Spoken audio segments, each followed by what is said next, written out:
Good morning, students. Now I will continue the topic profit and loss. Then the remaining part of profit and loss 2. Okay. మనం already నిన్న కొన్ని sums చేసామండి profit and లాస్లో. ఇప్పుడు ఏంటంటే next sums. First one, A dishonest dealer process to cell goods at the cost price but uses A weight of 800 grams per case. What is his gain percent? అంటే మనం చాలా చోట్ల చూస్తూ ఉంటామండి, మనం డైలీ పర్చేజ్ చేస్తూ ఉంటాం కదా ఈ షాప్లో వాటిలోను. ఇప్పుడు ఏం చేస్తారంటే కొంతమంది డిజానెస్ట్ అంటే ఏం లేదు, ఇక్కడ వెయిట్ 1 kg వెయిట్కి ఏం చేస్తారంటే వాడు బరువు చూసి రాళ్ళు ఉంటాయి కదండి, వాటిని ఏంటంటే అరగదీసేస్తారన్నమాట అండి. దానివల్ల ఏంటంటే దాని వెయిట్ తగ్గిపోద్దండి. చూడడానికి దాని మీద 1000 grams అని ఉంటుందండి, 1 kg అని ఉంటుంది. యాక్చువల్గా దాని ఒరిజినల్ వెయిట్ ఎంత ఉంటుందంటే 800 grams ఉంటుంది అన్నమాట. ఇది యాక్చువల్గా మనం చూసినప్పుడు మనకి ఏం కనిపించదు, వాడు బాగానే ఇచ్చేసాడు 1 kg ఐటమ్ అని అనుకుంటామండి. బట్ ఏంటంటే మనం రియల్గా మనం దాని వెయిట్ కనుక మనం చూస్తే కనుక అప్పుడు తెలుస్తుంది అన్నమాట. ఇది ఎప్పుడు తెలుస్తుంది అంటే వాళ్ళు చెక్ చేస్తూ ఉంటారు కదండి, ఇన్స్పెక్ట్ చేస్తూ ఉంటారంటే చేసినప్పుడు దొరుకుతుంది అన్నమాట. ఇప్పుడు ఇందుకు విషయానికి వస్తే ఏంటంటే dishonest dealer process to cell goods at the cost price but uses 800 grams. అంటే 200 grams తక్కువగా అతను వెయిట్ తోస్తున్నాడు అనమాట అండి. ఈ మనం ఏదైతే మనం కొనాలనుకుంటున్నామో ఆ గూడ్స్ ఆ వెయిట్ తగ్గుతుంది అనమాట. అయితే అతనికి వచ్చిన లాభ శాతం ఎంత అన్నాడు, what is his gain percent అన్నాడు. దానికి ఒక ఫార్మ్ ఉందన్నమాట అండి. Gain percent equals to true weight minus false weight by false weight into 100. True weight అంటే దాని ఒరిజినల్గా కొంత వెయిట్, ఒరిజినల్ వెయిట్ ఏదైతే ఉందో ఆ వెయిట్ వేస్తామండి. యాక్చువల్గా అతను చూసి weight by false weight into 100 అండి.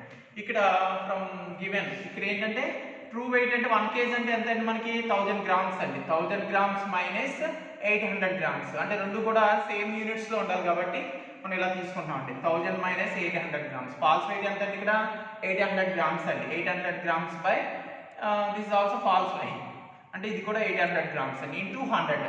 అంటే మనకు వచ్చేది ఏంటంటే పర్సంటేజ్లో వస్తుంది అన్నమాట వాల్యూ. ఇక్కడ ఏంటంటే 1000 మైనస్ 800 అంటే 200 అండి. ఇక్కడ డినామినేటర్లో 2 zeros, న్యూమరేటర్లో 2 zeros కట్ చేసేయండి. కట్ చేస్తే ఇక్కడ ఎంత ఉంటుందండి 200 అండి. 200 బై 8.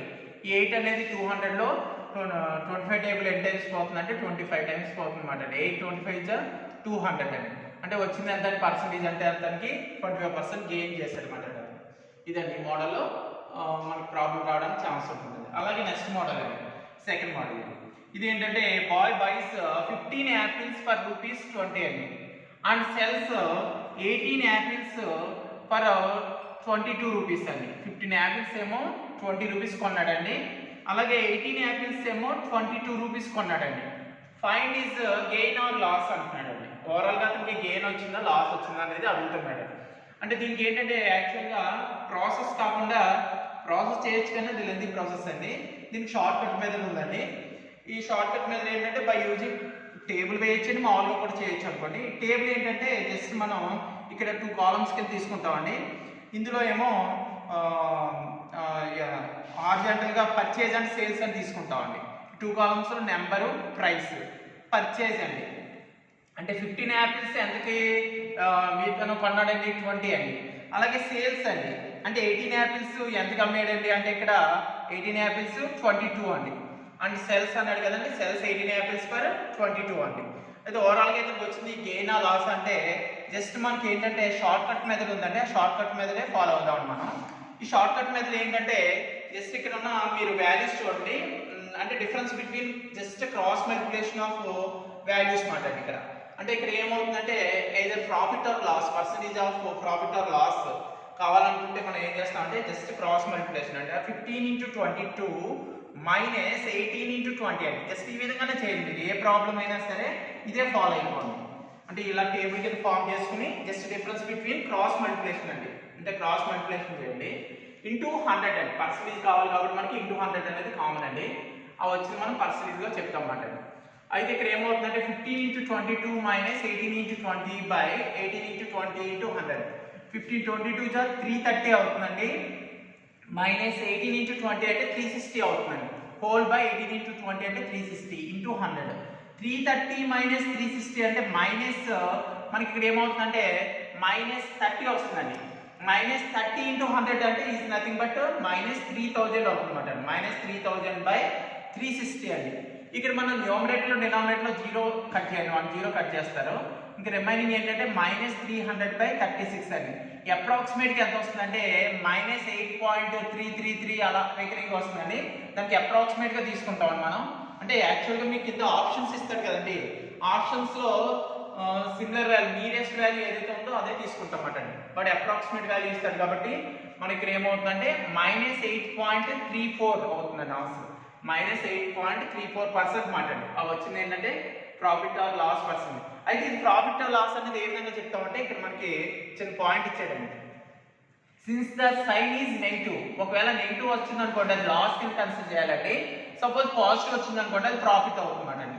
ఇక్కడ మనకి ఏమొచ్చిందంటే there is a loss of 8.34% అని చెప్తాం అన్నమాట అండి. అంటే ఇక్కడ నెగిటివ్ వాల్యూ వచ్చింది కాబట్టి లాస్ ఆఫ్ 8.34% అండి. ఇది కూడా ఇంపార్టెంట్ మోడల్ అండి, ఎక్కువగా అడుగుతున్నాడు అండి. ఇది ఈ మోడల్ ఏ సమ్ ఇచ్చినా చేస్తూ ఉండాలి.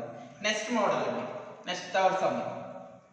If an article is sold at a loss of 5% instead of a loss of 12%, then a seller gets 21 rupees more than ఇక్కడ ఏమన్నాడు 21 రూపీస్ మోర్ అంటాడండి. అంటే ఏంటంటే ఇక్కడ ఫైండ్ ద కాస్ట్ ప్రైస్ అన్నట్టు. ఒకసారి మళ్ళీ క్వశ్చన్ ప్రాబ్లం చదువుతాం చూడండి. If an article is sold at a loss of 5% instead of a loss of 12%, then a seller gets 21 rupees more అన్నాడు. అంటే ఏంటండి బట్ 12 రూపీస్ లాస్ 12% లాస్కి అమ్మిన దానికంటే 5% లాస్కి అమ్మినప్పుడు ఆ వచ్చిన డిఫరెన్స్ ఎంత అవుతుందండి అంటే 21 అంటారు. అంటే 21 గెయిన్ అయ్యాడనమాట. అంతే కదండి, మనం ఎక్కువ లాస్ కమ్మి తక్కువ లాస్ కమ్మామనుకోండి రెండు డిఫరెన్స్ ఏమవుతుందండి సంథింగ్ వస్తుందండి. అది ఎలాగే ఎక్కువే ఉంటుంది కదండి. 21 రూపీస్ అంటున్నాడు, 21 రూపీస్ మోర్ అంటున్నాడు. అయితే ఇక్కడ ఏంటంటే ఫైండ్ ద కాస్ట్ ప్రైస్ అంటున్నాడు. అయితే ఇది ఏ విధంగా తీసుకోవాలంటే పర్ 100 తీసుకోవాలన్నమాట అండి. అంటే if an article is sold at a loss of 5% అంటాడు. అంటే ఇక్కడ మీకు ప్రాబ్లంలో ఎలా తీసుకుంటామంటే 5% లాస్ అంటున్నాడు కాబట్టి 100 మైనస్ 5 అండి. 100 మైనస్ 5% ఆఫ్ సిపి మైనస్ అలాగే ఇక్కడ 12% లాస్ అంటున్నాడు అండి. ఇన్స్టెడ్ ఆఫ్ 12% లాస్ అన్నాడు కాబట్టి వాటి డిఫరెన్స్ తీసుకోండి ఇక్కడ మీరు. 100 మైనస్ 12% ఆఫ్ సిపి ఇది ఎంత అండి డిఫరెన్స్ అంటే 21 అంటున్నాడు అండి. Equals to 21. ఇప్పుడు 100 మైనస్ 5 ఇస్ నథింగ్ బట్ 95 అండి. 95% of CP minus 100 minus 12 is nothing but 88 అండి. 88% ఆఫ్ సిపి ఈక్వల్స్ 21. అంటే ఆ డిఫరెన్స్ 21 అని ఇచ్చాడు కాబట్టి ఇప్పుడు ఏమవుతుందండి 95% of CP minus 88% of CP అంటే is nothing but 7% of CP అవుతుందండి. 7% ఆఫ్ సిపి ఈక్వల్స్ టు 21 వచ్చిందండి. దీని నుంచి మనం సిపి ఈజీగా ఫైండ్ అవుట్ చేయొచ్చండి. That implies CP equals to 7% is nothing but 7/100 అండి. 100 అనేది రైట్ సైడ్ వెళ్తే క్రాస్ మల్టిప్లై అవుతుందండి 21కి. 21 ఇంటూ 100/7. ఇక్కడ ఏమవుతుందంటే 7 అనేది 3 టైమ్స్ క్యాన్సిల్ అవుతుందండి. 300 వస్తుందండి. అంటే కాస్ట్ ప్రైస్ అనేది ఎంత అంటే 300 అవుతుందండి. ఈ విధంగా తీసుకోవాలండి. నెక్స్ట్ మోడల్ అండి, లాస్ట్ మోడల్ అంటే థర్డ్ సమ్. ఈ మోడల్ కూడా ఎక్కువ సార్లు అడుగుతున్నాడండి, ఒకసారి చూడండి. నెక్స్ట్ అలాగే లాస్ట్ మోడల్, ఇది కూడా very important model. The cost price of 10 pence is equal to the selling price of 12 pence. Selling price of 12 pence. Find is gain percent or loss percent. ఇది కూడా మనం సైన్ బట్టి మనం చెప్తామండి. Gain ఆ loss అనేది కూడా మనం ఇంతకుముందు సమ్ చేసాం కదండి, సెకండ్ సమ్ చేసాం చూడండి.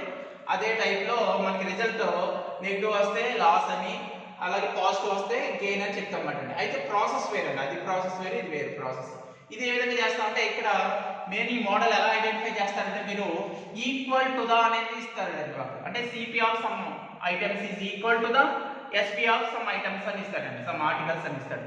అందువల్ల ఈజీగా మనం ఈ మోడల్ ఐడెంటిఫై చేయొచ్చు అన్నమాట ఎగ్జామ్లో. ఇది ఎలా చేస్తామంటే suppose first quantity of items ఏదైతే ఉన్నాయో వాటిని ఏమో ఎక్స్ అని తీసుకుంటామండి. సెకండ్ టైప్ ఏంటంటే y అని తీసుకుంటామండి. If the CP of X articles is same as SP of y articles. First దాన్ని ఏమో ఎక్స్ అనుకున్నామండి, సెకండ్ దాన్ని y అనుకున్నామండి. అనుకున్నప్పుడు మనకు ఒక ఫామ్ ఉందన్నమాట అండి. ఏంటంటే అది then profit or loss equals to x minus y by y into 100%. x minus y అంటే సిపి మాట అండి. సిపి మైనస్ ఎస్పి బై ఇక్కడ ఏమవుతుందంటే ఎస్పీ ఇంటూ 100% అనమాట. ఈ ఫామ్ తీసుకోవాలన్నమాట. అంటే అకార్డింగ్ టు ద సైన్, అంటే సైన్ మీద డిపెండ్ అయి ఉంటుంది అనమాట. ఇది ప్రాఫిట్ లాస్ వస్తుంది అన్నది. ఇప్పుడు మనం ప్రాబ్లం వద్దామండి. బై గివెన్ ఇక్కడ ఏంటంటే x ఈక్వల్స్ టు సిపి ఎంత అంటే 10, అలాగే y ఈక్వల్స్ టు అంటే ఎస్పీ ఎంత అంటే 12. దెన్ ప్రాఫిట్ ఆర్ లాస్ అండి, ఇక్కడ ఆఫ్ కాదు, profit or loss percentage equals to x minus 5 అంటే 10 మైనస్ 12 బై 12 ఇంటూ 100 అండి. 10 మైనస్ 12 అంటే -2 అవుతుందండి. -2 ఇంటూ 100 -200 బై 12 అండి. మన దగ్గర -200 బై 12 అంటే ఇక్కడ 2 టేబుల్ కనుక క్యాన్సిల్ చేస్తే మనం డైరెక్ట్ చేయొచ్చు అనుకోండి. 2 టేబుల్ క్యాన్సిల్ చేస్తే ఇందులో 6 టైమ్స్, ఇందులో 100 టైమ్స్ అండి. -100/6 అండి. దీన్ని ఇంకా సింప్లిఫై చేస్తే 16 6 96 అండి. సంథింగ్ ఇంకా రిమైనింగ్ ఎంత ఉంటుందంటే ఫ్రాక్షన్ 2 ఉంటుందండి. అంటే ఇక్కడ -16 2/3% అవుతుందండి. మీరు ఒకసారి క్యాలిక్యులేట్ చేయండి. ఇది ఫ్రాక్షన్స్ లెవెల్ తీసుకోవచ్చు లేదా డిస్మల్స్ లెవెల్ తీసుకోవచ్చు అండి. -16 2/3% అండి. ఇక్కడ మనకి నెగిటివ్ సైన్ వచ్చింది కాబట్టి డెఫినెట్గా ఇది ఏమవుతుందంటే దట్ ఈజ్ 16 2/3% లాస్ అని చెప్తాం అన్నమాట. ఇది వెరీ ఇంపార్టెంట్ మోడల్స్ అండి. ఇంకా ఇంతకంటే ఇంకా డెప్త్ అనవసరం, మీకు సరిపోతుందండి మోడల్తో. బాగా ప్రాక్టీస్ చేయండి. Okay, thank you.